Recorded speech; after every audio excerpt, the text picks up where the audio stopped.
Selamat pagi dan salam sejahtera. Perkenalkan, nama saya Dominikus Idem SPD, guru mata pelajaran agama Kristen dengan nomor induk mahasiswa 152505010400629 yang merupakan peserta PPG dalam jabatan LPTK IAKN Ambon BED 3 tahun 2025. Biodata berupa KTP elektronik. Terima kasih. Baik. Sehat? Sehat. Kuat? Kuat. Siap untuk belajar? Siap. Oke. Sebelum kita memulai pelajaran hari ini, mari kita berdoa.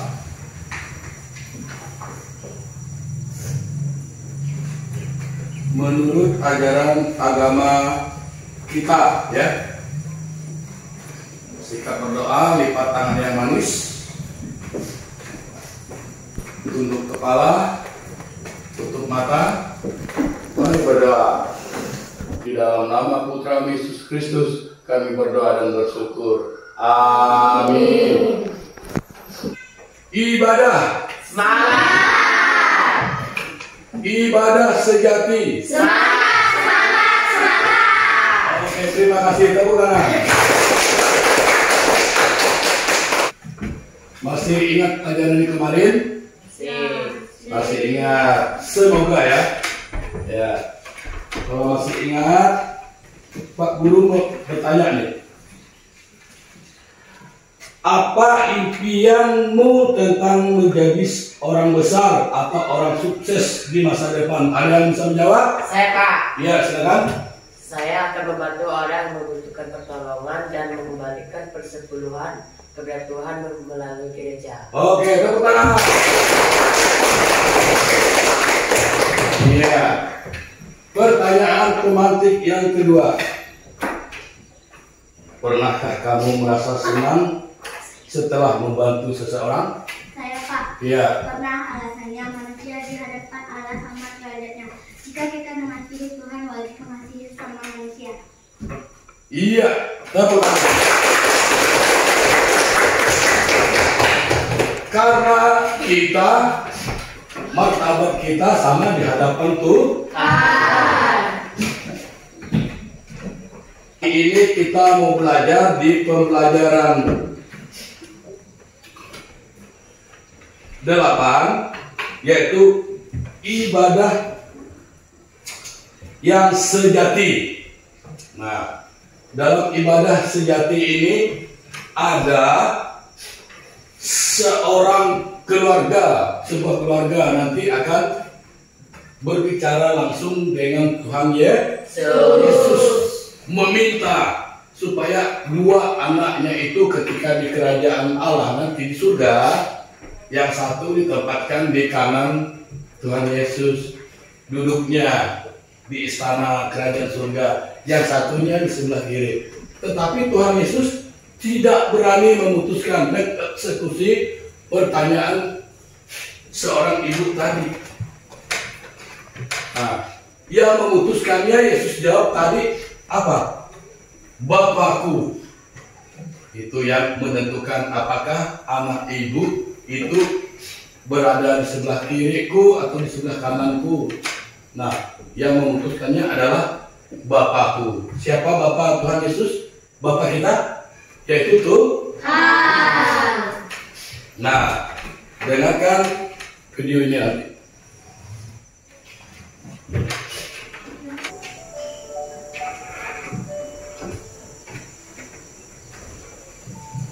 Shalom Bapak Ibu yang dikasih Tuhan, sebelum kita membaca firman Tuhan, mari kita berdoa. Bapa kami yang baik, kami berterima kasih untuk segala kemurahan bagi kami anak-anak-Mu sampai hari ini. Tibalah waktunya bagi kami akan membaca Alkitab firman Tuhan. Kami rindu lagi kiranya Roh Kudus menuntun kami, melawat kami dengan kebenaran yang tertulis dalam firman Tuhan yang menjadi bacaan dan renungan kami pada hari ini. Dalam nama Tuhan Yesus kami berdoa.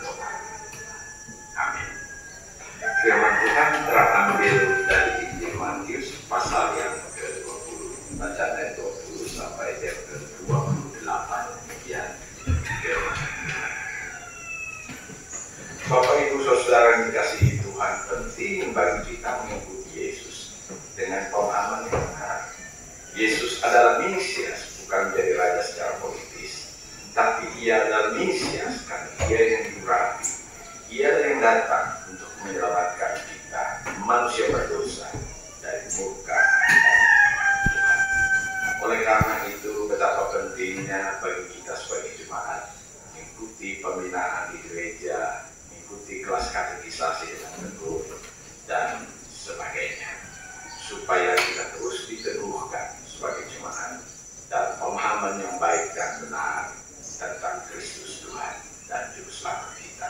Yang kedua, ayat yang ke-25, ada motivasi yang keliru nampak di sana.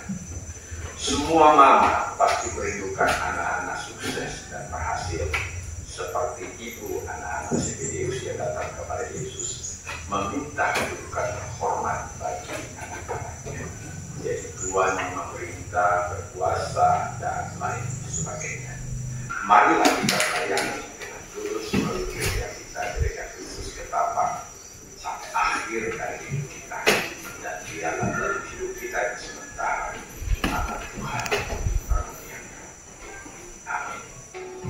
Ya, ini video ya yang menyarankan supaya kita hidup tidak di jalan Tuhan, tetapi harus di jalan Tuhan. Karena apabila hidup kita ini berada di dalam posisi jalan Tuhan, kita akan aman, baik di bumi ya dan di surga. Di bumi itu apabila kita hidup di jalannya Tuhan, berkat dan hikmat akan diturunkan kepada kita. Nah, tapi harus sesuai dengan kehendak Tuhan. Jangan hanya minta berkat saja sementara kita tidak mau menolong orang. Bukan hanya minta kekayaan saja, tetapi sementara orang miskin yang tidak 3 hari tidak makan misalnya, kita tidak terbeban perasaan. Marah nggak Tuhan? Marah. Nah, apabila kita mendengar kutipan dari video Pak Pendeta ini tadi, ya, waduh kalau Pak Guru itu terpukul. Apalagi mendengar seorang ibu tadi yang mengajukan atau meminta kepada Tuhan Yesus untuk menempatkan kedua anaknya di tempat yang terhormat, yaitu di mana? Di surga. Di surga. Nah, Tuhan Yesus tidak berani mengeksekusinya, tidak berani memutuskannya. Oh ya Bu, gitu, enggak. Tetapi Tuhan Yesus bilang sama ibu, saya tidak berani memutuskannya Bu, tetapi yang layak dan berhak untuk memutuskannya adalah Bapakku, yaitu Tuhan. Jadi berdoa itu harus disertai dengan berusaha, orai labora katanya di Katolik, berdoa sambil bekerja. Nah, jadi seperti itu. Taruhlah harapan kita hanya di jalan Tuhan, jangan di jalan yang lain. Apalagi jalan yang lain itu ketahuan kita jalan yang sangat menyesatkan. Nah, itu akan berujung sia-sia, nihil, tidak akan berhasil. Oke. Pernah bermimpi kalian menjadi orang yang besar? Tentu Pak Guru yakin pernah bermimpi dan sedang bermimpi, bukannya pernah lagi, sedang bermimpi sekarang. Kalau syuting, mimpi kamu menjadi apa?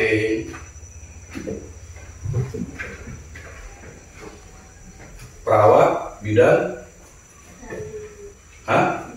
guru, turun tangan. Berarti bermimpi besar nih, mau jadi guru. Keras banget sekolah ya, rajin belajar. Kalau Viro, mimpi besarmu apa dong? Mau jadi apa? Polisi. Polisi. Terus belum. Mimpi besarnya mau jadi polisi. Bagus, kita dukung yuk.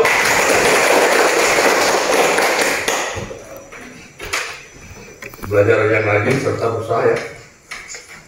Jangan hanya meminta saja. Atau membalas orang tua. Itu no, tidak boleh. Kalau Sela, Marsha, mimpi besarmu apa Marsha? Hah? Guru. Jadi kita nanti tidak perlu lagi jadi guru seni, sudah ada yang menggantikan posisi kita. Mantap. Ya.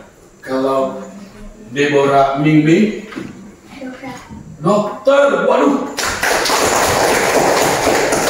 besar loh biaya kuliahnya, ratusan juta. Siap? Siap? Oke. Kita support ya. Kalau kita ini sama seperti usaha mereka, ya kita bangun mulai dari sekarang. Bangun berusaha. Niscaya mimpi besar kalian akan tercapai. Nah, jadi selanjutnya,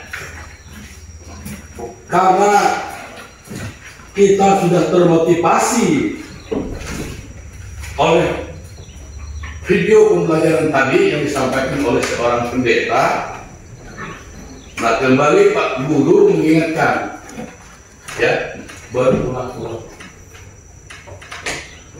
Selama kita di dunia ini ada dua pilihan jalan, ya, ada dua pilihan. Jalan Tuhan ke surga, jalan iblis ke neraka. Setan. Setan itu enggak senangnya melihat kita kita umat Tuhan ini berbuat baik. Misalnya si Majung, lihat temannya jatuh kecelakaan, walaupun tidak langsung mati, misalnya secara tidak sengaja bertemu orang kecelakaan, ditolong oleh Majung, ya. Orang tersebut diangkat, tidak bisa bangun, motornya dikunci stang, dia bawa ke rumah sakit. Nah, kalau iblis tuh, bencinya dengan Majung tuh, karena jiwa Majung tuh menolong orang. Nah, masuk setan atau itu, biarkan saja mati mampus di situ, puslah, bukan urusan kita itu. Gitu prinsipnya iblis atau setannya. Kita manusia ini tidak luput dari kebutuhan daging. Kebutuhan daging itu banyak, ya. Orang mau pakai jeans mereknya Jerman, kita pun mau, tapi tidak menyesuaikan dengan kemampuan kita. Apa penghasilan kita? Sudah berapa tabungan kita? Jadi seperti itu namanya kebutuhan daging, ya. Melihat orang gelang yang segini, cewek itu, kita pun tidak kalah gengsi juga. Mau beli yang lebih, yang 3 jari ini lagi besarnya, gelang di tangan. Tapi apa daya, kemampuan kita tidak ada. Akhirnya untuk memenuhi keinginan banyak cara yang dilakukan. Iblis itu menjerumuskan kita, merayu kita itu dengan beribu-ribu cara, ya.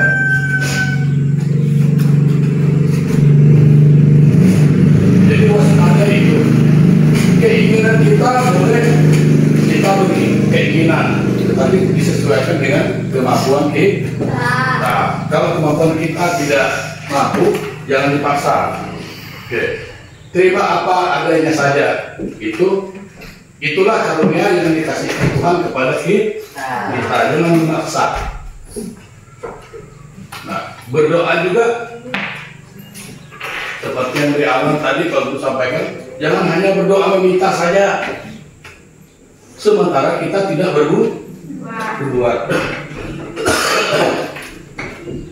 Tetapi yang maunya Tuhan itu berdoa sambil berbuat.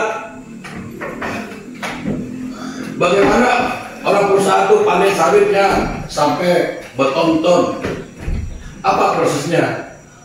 Dari buka lahan dulu, baru ditanam, dipelihara, dipupuk, dirawat dan sebagainya. Maka hasilnya oke. Nah, jadi itu yang menjadi panduan kita. Kita boleh belajar dengan teman, ya.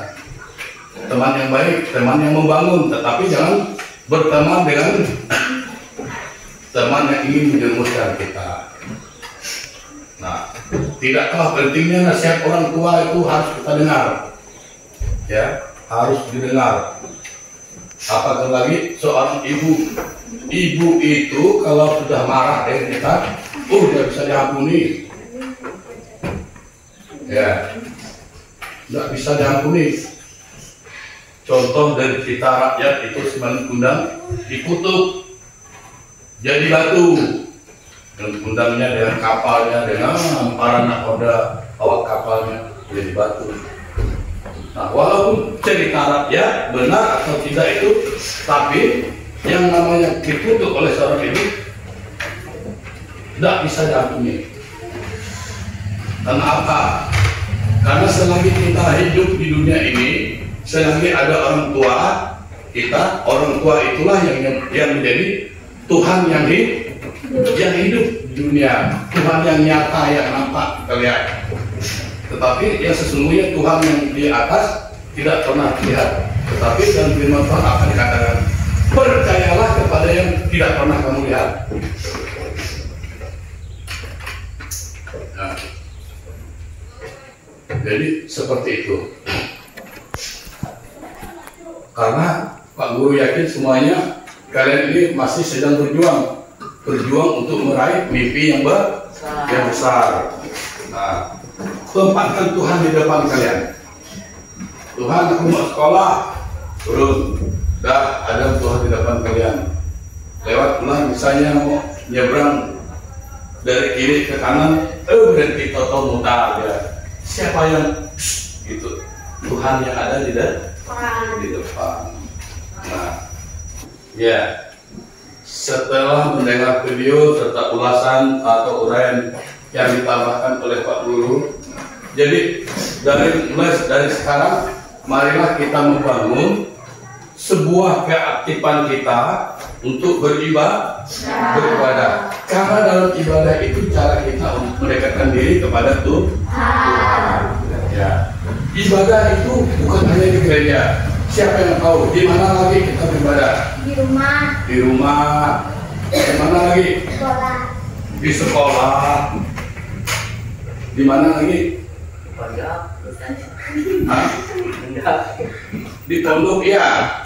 Biasa juga ketika orang pergi itu kita ya ngomong-ngomong ya. Atau lebih ketika saat mau makan kita harus berdoa itu artinya kita itu berusaha untuk mendekatkan diri kepada Tuhan.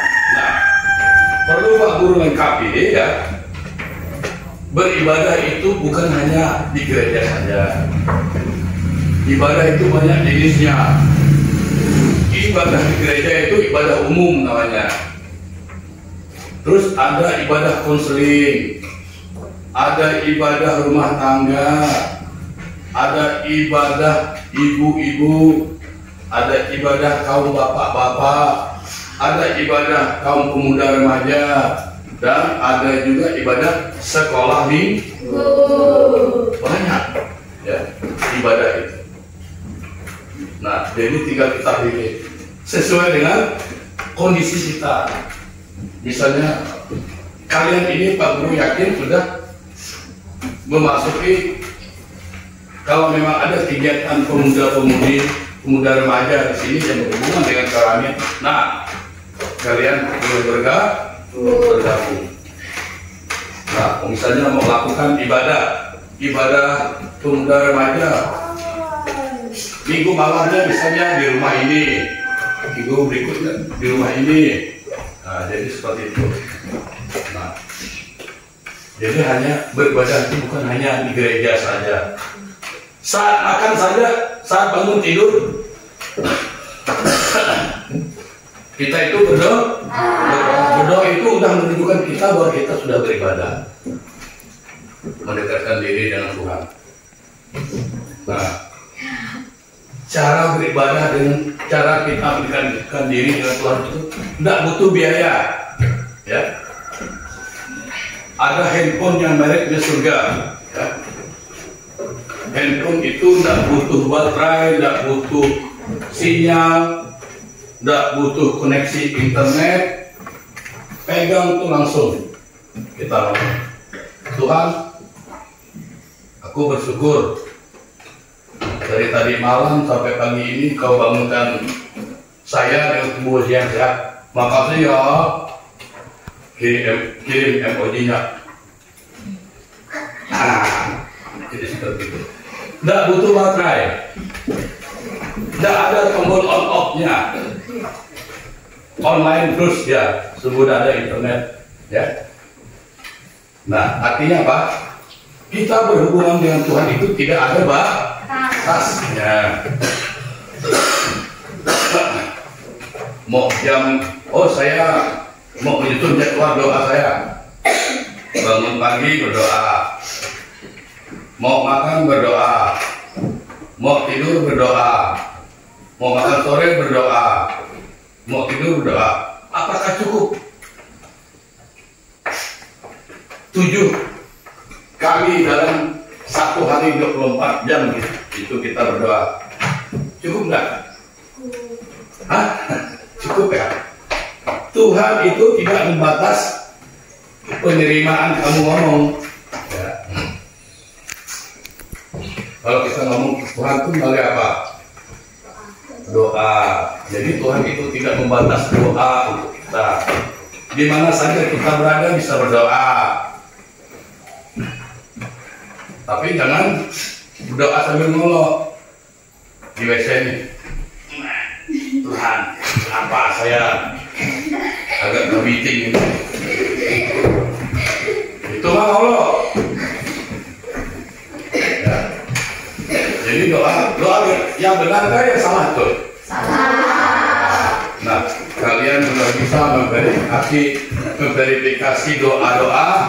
Nah, jadi seperti itu ya. Berdoa itu jangan mau ngolok Tuhan. Kalau sempat ngolok, kita akan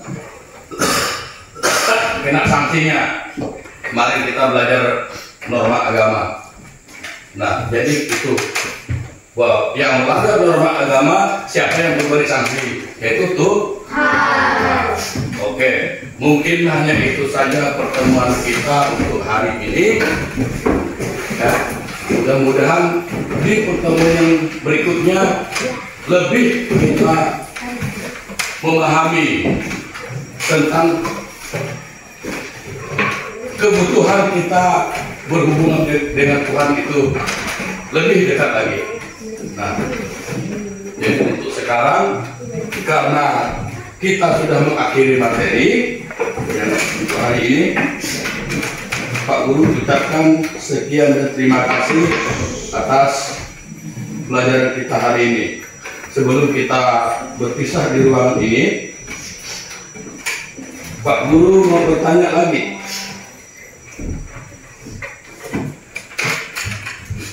Setelah kita mendengar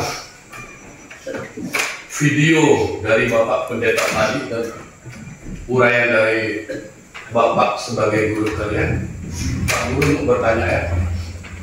Nah, nanti Pak Guru tunjuk, dijawab ya.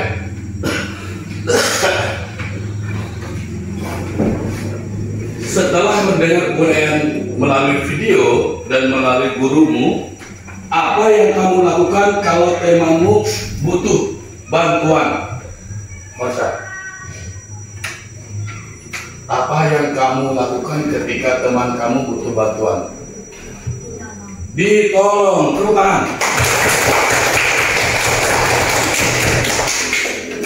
Selanjutnya, menurut kalian Apakah melayani itu hanya untuk orang dewasa atau orang di gereja saja? Maju. Pak Guru ulang ya. Dengarkan pertanyaannya. Apakah menurut kamu, apakah melayani itu hanya untuk orang dewasa atau orang-orang yang di gereja saja?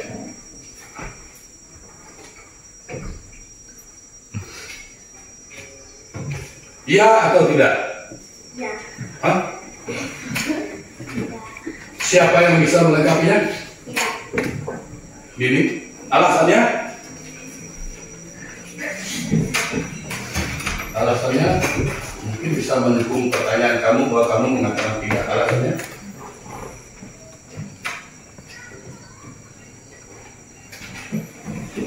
Semua orang juga bisa. Ya, kalian juga bisa. Tidak bisa membawa firman Tuhan misalnya Alkitab mana? Oh, Alkitab. Pak Guru perlu sampaikan. Yang namanya melayani itu bukan hanya orang dewasa saja. Bukan hanya orang-orang yang terlibat di gereja saja, tidak. Kalau kamu tidak bisa memberitakan firman Tuhan, kan banyak. Tangkap kantung kolekte. Nah, saat kolekte kamu jemput uang kolekte dari jemaat. Melayani enggak tuh? Melayani. Nah, terus mau ibadah ini, gedung gerejanya sudah dibuka. Apa ya yang saya bisa lakukan demi melayani Tuhan? Ya, buka. Orang datang kasih salam.